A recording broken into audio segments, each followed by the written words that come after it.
everybody's got a different bag of shit, but everybody's got one, right? Like everybody's struggling with something. It's not like, oh, so and so has a perfect life. No one has a perfect life. Like I've had a ton of good and bad experiences in my career and in my personal life, and I'm actually really grateful for all of them. Those things that are tough and hard are really what shape us. They are what make us who we are, and they are what teach us. If everything's like going perfectly smooth and amazing, we're not learning.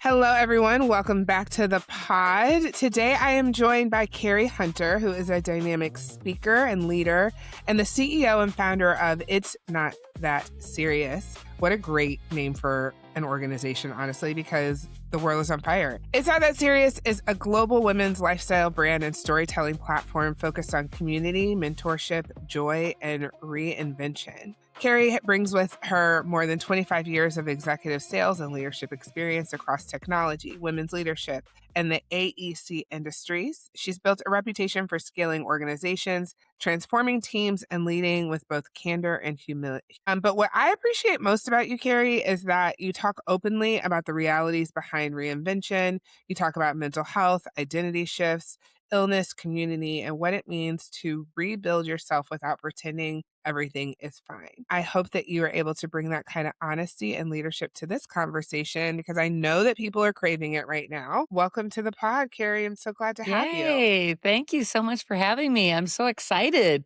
Me too. Me too.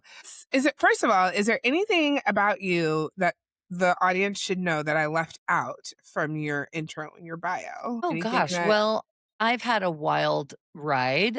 I yeah? am definitely the epitome of there's not one straight path to success. I have done all kinds of things. I was a jazz study in school. I have an album and toured. I was a musician for many years, and I did You that know, with you my do give rock star. You do give rock star for well, sure. I maybe retired rock star, but but I did that and along with my business careers. Like I've had the most wild ride in my life. And I think the biggest thing is just that I've been willing to not care what anybody thinks and just forge my own path and Yeah. make success come to me because I've created it. So I don't know that you've missed anything because there's a big long list of crap in my past as far as Yeah. stuff we could cover. So Yeah. I'm really curious though, like with your background and the winding road to success and where you are now, was there a moment that you built success, but you felt it couldn't be sustained? Have you ever had that feeling? 100%. So Yeah. many years ago, I started a company with the CEO and the CTO, started a tech company that served the construction industry. And it was like my second baby. I have one daughter, and this business was it was literally like my second kid. I mean, we started from nothing and built it into an amazing heavy hitter in the industry. And so at some point, about a decade in, I was just like, I had kind of the perfect storm of health issues, of stuff that I needed to take care of with my daughter, just personal things. And I was working like a madwoman. And I actually really, you know, I pride myself on being a hard worker. I pride myself on being available and being kind of a constant level. And at some point, I just had too many personal things that I'd always kind of put on the back burner or put on the side. And okay, yes, I'll deal with those kind of around my work schedule. And I just kind of said, I can't really do this anymore. I need a break. I need a timeout. I need to put myself in timeout. So I think at that moment, I really was one of the first times where I was like, nah, I need to take care of me. I think there's something to be said about understanding two parts of what you said. One, that I've got life going on outside of work, but I still enjoy work. I think sometimes Mhm. women, it's like we're supposed to choose between one or the other. I love to work. Like I've Yeah, I mean, there is something to like be it. said about like feeling pride in what you do and what you've accomplished. And like, especially when you're in leadership, you're building something, you're leading people, you're an example to other women, to other people. So I think it's fine to take pride in your work. And I just think that sometimes when we are people that are more inclined to be just like crazy, insane worker bees, sometimes we can kind of go overboard and the personal stuff kind of slides. And there is a magical balance of acknowledging and addressing both. So do you Do you have any experience with burnout, or did you feel burnt out at the time? Yeah, no, I definitely felt burnout at the time and had to make a decision. Like, I could have taken a sabbatical for a couple months and come back to that role. And, given myself time to deal with my health stuff and, family stuff and all of that. But I was at a point of burnout where I could no longer manage all of the things. And I felt like that was a real sign of burnout because I had been managing all the things. It's not like these things just popped up when I decided to leave that role. They had been there. It's just they kind of Mhm. had a little bit had more heavy stuff that had come in kind of all at the same time. And the burnout was very, very real to me at that moment because prior to that, I had been able to balance all of it. And at Yeah. this point, I was like, I just like, you're getting calls and texts and emails at all hours a day. Like I was doing international business. So, you know, you, you're constantly There's pinging always and something. dinging and all the things. And just at that point, I was just like, okay, I can't manage this anymore. So that was when I was like, okay, this is burnout. And it's beyond just like, I feel overwhelmed or I need a massage. Yeah. I often say, like, you can't plan or self-care your way out of burnout. Like, you really have to take time to do a psychological and nervous system reset. Um, it's so important for us to understand that, yes, get a massage, take care of yourself, get your nails done. If you're so inclined, lounge on the couch and all of those things. But really what is needed is restorative reset, not just I'm going to take an afternoon. Sometimes it requires a sabbatical or just like a true shift. And I think sometimes like people kind of put it in that box of like, oh, just go get a massage, just take the rest of the day off. And it's like sometimes that does work. Sometimes that's great. And all Yeah, you need is just an afternoon of like silence or an afternoon of eating some good food and, recharging with a friend or a family member. But when you get to the burnout level, it's like, okay, the half day off and the massage is not going to do it. It's not going to cut it. I need to reevaluate what I'm focusing on, how I'm taking care of myself, and how do I adjust this so that when I move forward, it doesn't happen again, or that I remain balanced enough that it doesn't happen again. exactly. Before we get back into the episode, I want to talk to the people who are exhausted but still functioning. The people who look capable on paper but internally feel overwhelmed, disconnected, or emotionally flat. Burnout doesn't always look dramatic, my friend. Sometimes it looks like constantly pushing through. Sometimes it looks like losing clarity. Sometimes it looks like being successful even though you're still deeply, deeply tired. And that's why I created the Burnout Bundle. It's a collection of short, honest resources designed to help high capacity people like yourself pause long enough to hear themselves think again. It's not toxic positivity because we don't do that here. It's not hustle culture because I definitely don't do that.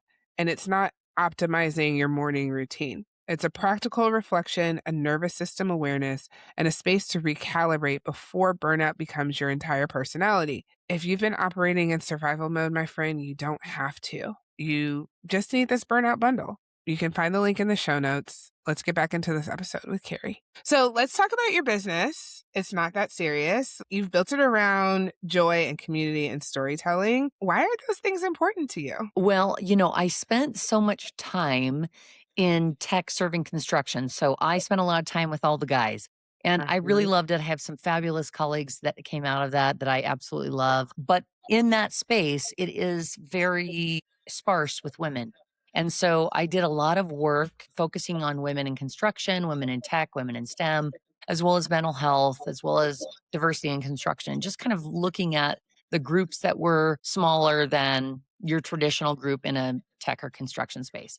And I had been doing a lot of mentoring as well. And I just really felt like women in general, not just in the construction space or tech space, but women in general needed a safe space. We needed a community where we could go, where we could connect, where we could lift each other up, where we could celebrate each other, where we could celebrate and honor women owned businesses, women led businesses, companies that are celebrating women internally.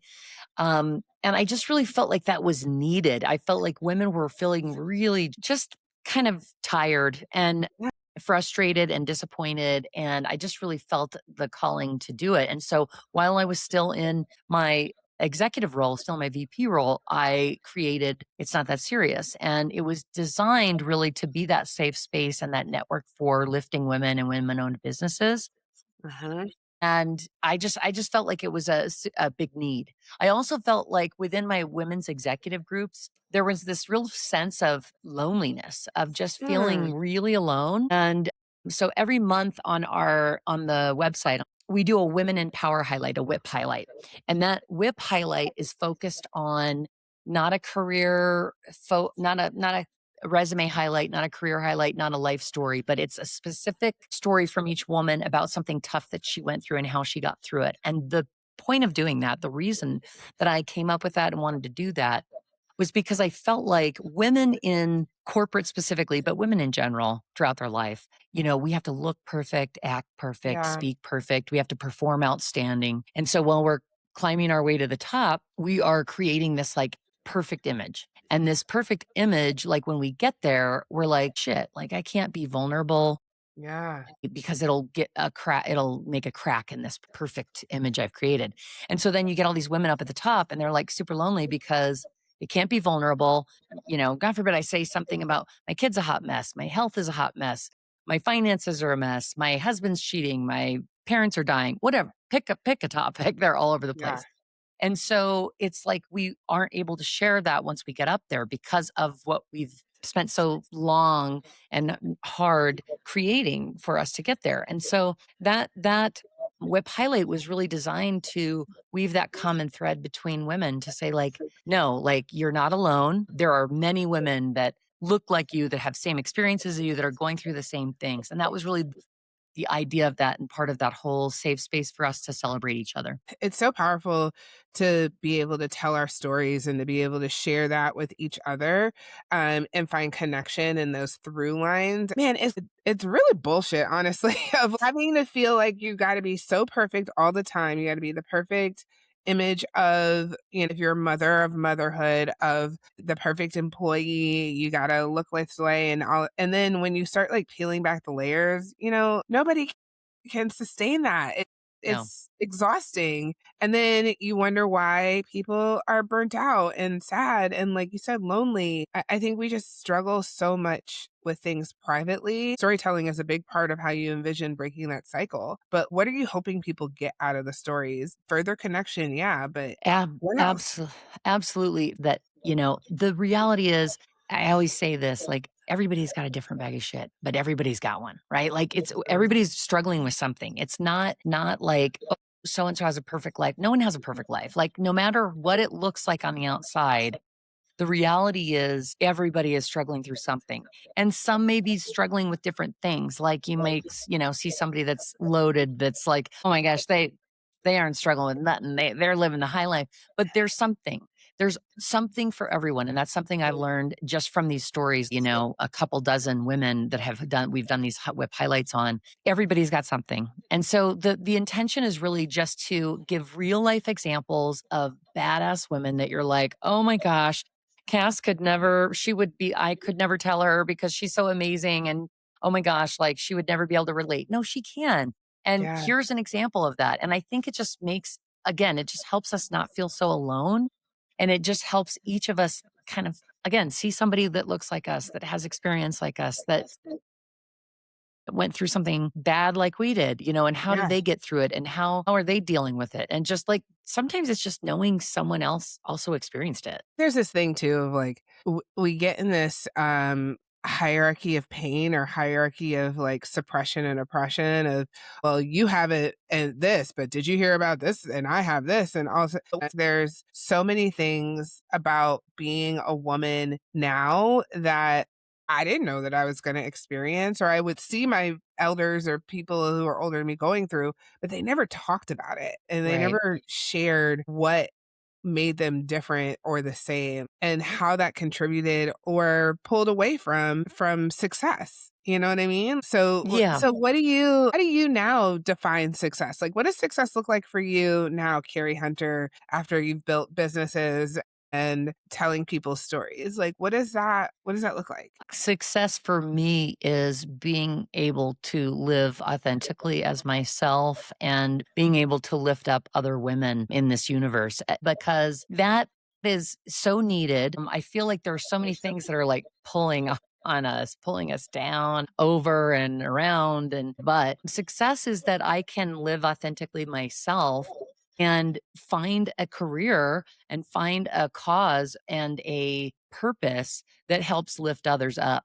Mhm. I think there can never be enough of that in this world, and Yeah. the climate of this world is wild right now. Yeah. And so anything that each of us can be doing, it can be the tiniest thing, but each of those little tiny things start adding up so quickly. And we just hear so much negative and see so much negative that it is just really vital that each of us really asks ourselves, what is my purpose? Like, what am I passionate about? What do I care about? That is it women owned businesses and lifting women? Is it Tonka trucks? I don't know. Pick something. Whatever it is that's special to you. If we can be all really living in our full passion, that is success. And like Yeah. for me, I say this all the time and I so believe it, but why are we all not running like we're on fire towards our wildest dreams? I think of that quote literally almost every day and I so believe it. Being able to live our true passion is really success in my book. Well, and it sounds like that knowledge came after you were able to pivot from what you thought was going to make you happy into a new version of that. And that took you through a really hard journey and understanding that like having a reset isn't punishment. Sometimes it's permission to move forward into the next thing. Yeah, I mean, I am so grateful for my career. My career has allowed me to create this company. I mean, I didn't have to take VC funding. I didn't have to do a lot of things that people get trapped into when they start companies or start businesses. And I feel very, very grateful for that. If I had not had that previous career, I wouldn't have been able to do this. And so I'm really grateful for all of the experiences. And I've had a ton of good and bad experiences in my career and in my personal life. And I'm actually really grateful for all of them. And I know that can be annoying and cheesy and all of that stuff, but those things that are tough and hard are really what shape us. They are what make us who we are and they are what teach us. If everything's like going perfectly smooth and amazing, we're not learning. We're just like floating and riding. It's like, yeah, Yeah. cool, whatever. But this tough stuff is what really tests our character. The tough stuff is what really teaches us the most and again helps guide and shape us into who we become and are still Yeah. becoming. I'm still becoming. I'm still learning. I'm still, trying to be the best self I can be. And that doesn't mean that I'm perfect every day. Not every day is rainbow and butterflies. I don't think Yeah. that's realistic for anybody, but if I can have gratitude every day and can stay in that high energy of positivity and looking at things, looking at the best possible scenario instead of the worst, then I'm grateful for all those experiences, good and bad. There's one thing that you've said over and over in your writing, and that there's not one direct path to success. I'd love to like unpack that more. What does that mean for women of not one direct path to success? I think when we're younger, we're told you need to go to, graduate and then you go to college and then you meet somebody and you get married and you start a family and you get a house and you do, and it's supposed to go like this. And that is just total bullshit. There is like, I feel like we trap kids and people into like, oh, you have to do this and you have to do that. I've had a very successful career and have done amazing things. And I did not have a straight path at all. Not anywhere in my path was it linear. It was like the wildest roller coaster you've ever seen has been my Mhm. path. And that's partly my personality and partly just passions that I wanted to follow. And kids in college or in high school are like, oh my God, I'm supposed to know what I need to do for the rest of my life. Like, you're 18, you don't know shit. You don't Yeah. know anything. Like, Your what do you brain know? isn't even fully developed. That's Right. the thing that's wild is, there's an article that came out actually a few months ago. It was like, that the brain doesn't really fully develop until I think it was like 30 or 32. And I'm like, I had made so many like great decisions, but also not so great decisions in my 20s and even my early 30s. But yet we've got people out here who are really truly thinking that they need to know everything that the next 30, 40, 50 years, if you're so lucky, of their lives are going to look like. And it's like your brain does not even have the capacity to think through a lot of the challenges and issues that you may encounter because you're 100%. 18. And, so my daughter's 28, and I send her stuff all the time of amazing success stories of people that like didn't even get started till after they were 40. Mhm. Like Oprah Winfrey got fired. Okay. Yes. Hello. There's just so many examples of people that didn't start until, into their 40s. And so I think that is just simply a reminder of like, could you want to be a doctor when you're a kid? When you're, a little kid playing with toys and then you go to college and then you become a doctor? Sure. Is that the common thing though? Like I feel like the misconception is that we make kids or we push kids to feel like that's the normal thing. And I think that's probably more like a 10% thing. Like Yeah. 10% of all people have some kind of deep passion from the time they're kids and that's what drives them. And but I think most people are like, I don't know what I want to do. Like feel like they have to have the answers, but they don't. And I think Yeah. that pressure is so stressful and scary. And it's like, oh my God, I'm 25 or I'm 28 or I'm 30 or whatever age. And I don't know what I want to do. I don't know what the hell I'm doing with my life. And that drives me back to the passion piece. But I think the problem is we look at it like, what is my quote unquote career? What am I supposed to be doing with my job? And really, we should be looking at is what do I care about deeply? What am I Yeah. passionate about? Like what moves Cass? What moves Carrie? And then once you figure that out, then get creative. How can I shape a career around that? What careers match that passion? Because Yeah. most likely there are already careers out there that match the passion you have. And if they're not, you can create them. But I think it's really hard to create a career or be happy in a career if it's something that you're not passionate about or if you don't know what you're passionate about because you're going to be working a long time. Yeah. Maybe you're going to hit the lotto. Maybe that's your goal. I don't know. Good for you. I want everyone to win the lotto. That's fabulous. But for the rest of us that haven't done that, when I was in my other career, I really was passionate about it. I was super proud of the company I had built and proud of what we had built there. But it wasn't my company. I was very involved.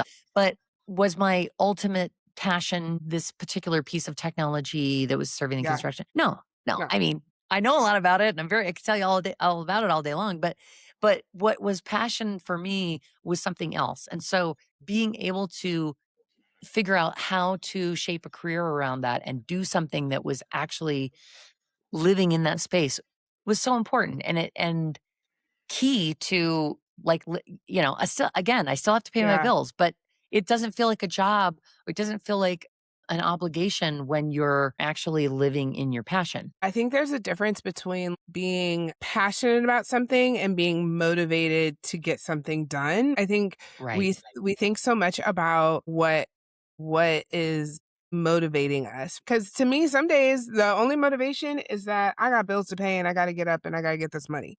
And that could be Exactly. motivation enough. Am I passionate only about money? No. I am passionate about empowering people and leadership and how organizations work better, how women can be less burnt out because organizations are supporting them, right? I'm passionate about those things, but that's not the same as being motivated. And I think being able Right. to differentiate and have that through line is such a great thing. Well, and they say, if you have something you're passionate about, you'll never work a day in your life. And that sounds Mm. wild to people that are like, okay, I work at Jiffy Lube and I am working every day of my life. Yeah, but the guy at Jiffy Lube can be passionate about cars and helping people Right. or customer service or whatever. Right. I think that that is beautiful. And And it's like and it's so true though. Like if I had been in working in a job where I was working many hours, which I have done for many, many years, it is tiring. It is draining. But when you're doing something now on the flip side, when I'm doing something, if I'm staying up till like 1 in the morning and then I know I gotta get up at like 6 a.m., I'm like, I'm jazzed. Like it's not the same. It doesn't feel the same. And so I think that when people hear that line and roll their eyes, it's like, sure, buddy, like whatever you say. It's like, no, but really, it is that way when you have something that you're super passionate about. It doesn't feel like work. It just feels like you're just living in your passion, and so if you do end up working a ton of hours, it doesn't feel the same. And I think that's what people underestimate sometimes in themselves is that your passion is not everyone else's passion. And because Right. it comes easy to you or you find it fun to talk about or to execute and do, like this expectation that, oh, well, everybody could. I know I have that sometimes. I'm like, everybody can talk about, gender because everybody lives it. And it's like, no, actually, Cass, like people don't think about it the same way. And that is what sets me apart. I want to pivot a little bit and talk about like failure because you say a lot, "What if you fall? But what if you fly?" I have adopted that since I heard you say it the first time. Yay!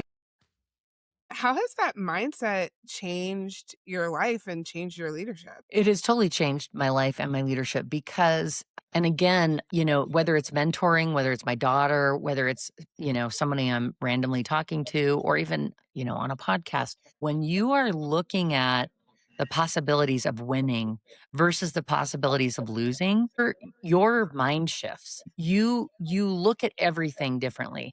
And I think we have a tendency of like worst case scenarios. We're like, my gosh, that's a huge risk. What if like the whole Yeah. thing blows up and just Yeah. falls to, you know, we tend to do that as people. But Mhm. when you can consciously shift yourself, and I think that quote, which again, I didn't make that up. Someone else did, so I can't take credit, but I use it a lot. When you shift your focus like that, you start thinking about winning. You start thinking about the possibilities of winning. You start thinking about the good things. And it's not that you're Pollyanna and you aren't realistic and you don't think about stuff, Yeah. you're not thinking things through. But it just means that what you focus on is winning. What you focus on is success. What you focus on is the positive. And so, why not think of best case scenarios? Why not? What we think is what we become. What we think is who we are. What we say is what we become. So, it's really important what we say to others is important. What we say to ourselves is important. We tend to, as women especially, talk really badly to ourselves. Like, girl, what are you Mm. wearing? Like, Mm. oh my God. Like you get up in the morning and you're like, oh my, what is happening? What is Yeah. happening there with and and and what I've said to a lot of my girlfriends and a lot of people in general is like, you would never say that. Like what you're thinking in your mind, you would never say that to your best girlfriends. Like never ever. I hope So I not. no, well, gosh, Listen, if yeah. you Is have that a really a girlfriends who friend? are that's not really your friend. If your girlfriend's speaking bad to you, Yes. Yes. yeah, Public service announcement. If your girlfriend says this to you, she lose her. She is not your yeah, friend. But yeah. anyway, Come hang out with us. Come sit with us. exactly. But it's the same thing. Like I put success in my mind. So I think of best case scenarios. So I'm not thinking about if I fall. I'm thinking about if I win. If I fly, I'm thinking about the positive of it. And same thing with how we talk to ourselves. But that's a conscious shift. We're just naturally, subconsciously going, oh my gosh, like whatever. And so it's a conscious shift we have to make as far as how we talk to ourselves. And it's also a conscious shift of how we have to talk to ourselves about business, about our career, about our hopes and goals and dreams. Change that consciously to what if you fly instead of what if you fall, because it changes how you move through the universe. It really does. It really truly does. Because our brains are wired, like you said, to protect us. Hmm. But there's no bear in the woods. We're sending emails and we're scrolling on our phones. The threat may feel very, very real, but we have to be conscientious of how to shift our mindset of like, I can do this, right? Like, I can make this happen. Why not me? Like, Right. Why not you? why not you? Like, you can do it. And I think that that's one of the most powerful things that women can think of, like, no, I deserve and I can do this and eliminate that can't from your vocabulary of like, I can make this happen. I don't know how, but I could figure it out. I got the ability, the time, the effort. Well, and if nothing else is heard from this podcast except for a couple things like why not you? What if you fly? And would you talk to your best friend like that? Like if that's Hmm. the only thing that came out of this, I'd be super stoked because I think these are just really simple, easy shifts that we can remind ourselves of that help everybody win, that help Yeah. everybody have a better experience, have Yeah. everybody feeling better and doing better. I love that. I have more questions, but I feel like you and I could talk forever. But I want to ask you, what is one area of chaos that you are currently whispering to in your own life? Well, I don't know if I'm whispering, I'm pretty loud most of the time, but I would say that owning a business and maneuvering that is the chaos I'm currently maneuvering. I'll call it that. I don't know that, like I Yeah. said, that I'm whispering to it. I was just talking to my CPA yesterday about this, which sounds super boring, but I'm just like, I don't want to do X. Like that's why I hired you. You know, there's just so many pieces. There's so many fun pieces, like a podcast with Cass. There's so many fun pieces that you get to do, but there's also so many other things that you have like, "Oh my gosh, did I file my sales tax?" Like, um, "Is my company in good standing?" Like, things that are like, for Yeah. me are like Wow. like, I don't wanna do them, but you gotta. So, just managing that chaos and dealing with it and not being like, "I'll do that another day." It's like, "No, I have to do it Mm, now. Now I have to manage it, n or I have to find somebody else to manage it." Like, it's the chaos of like, do everything and pick which things are best worth my time and best hiring out. yeah. Yeah.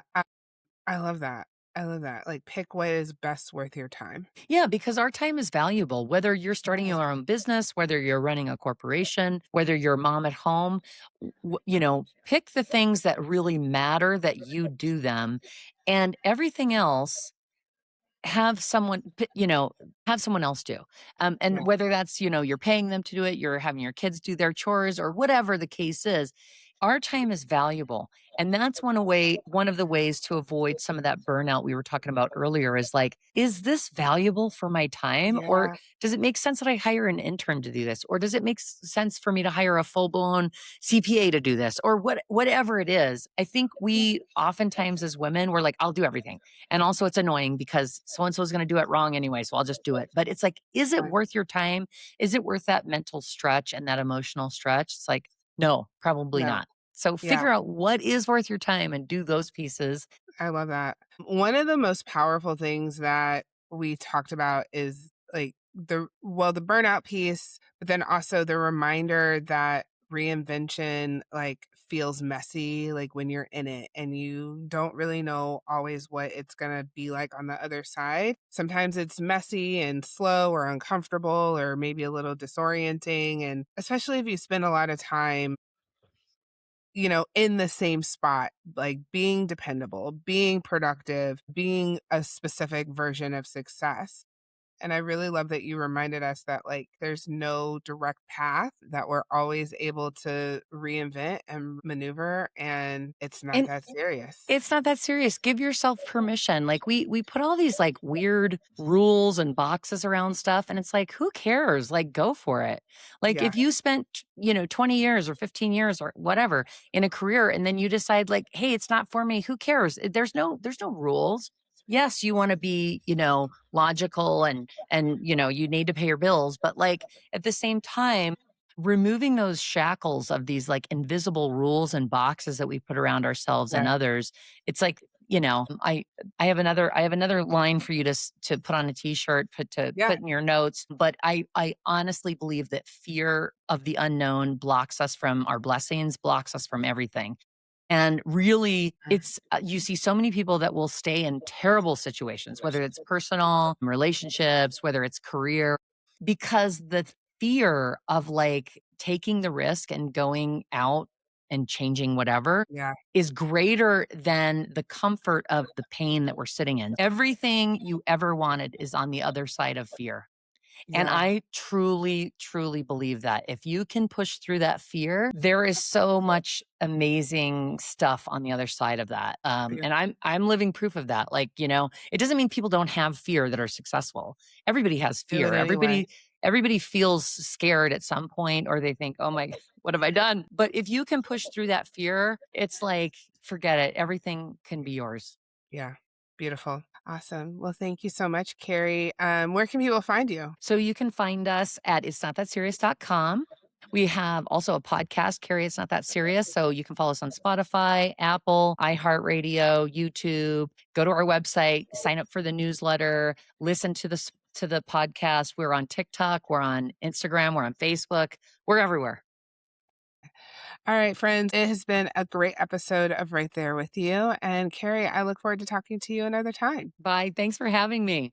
Thank you so much for listening. If this episode gave you language for something you've been carrying, I'm so glad. That's not where it stops. Remember that clarity is a skill and it's one that you can build, but you got to build it in community. Let's go deeper together inside of the Patreon. You can find the link in the show notes. Be sure to turn on your notifications, like, subscribe, share, all the things. Leave me a comment. I really do read every single one of them. If something really stood out to you, I'd love to hear about it. If not, you can keep it to yourself. I appreciate the engagement though. Until next time, remember, stop reacting and start interpreting.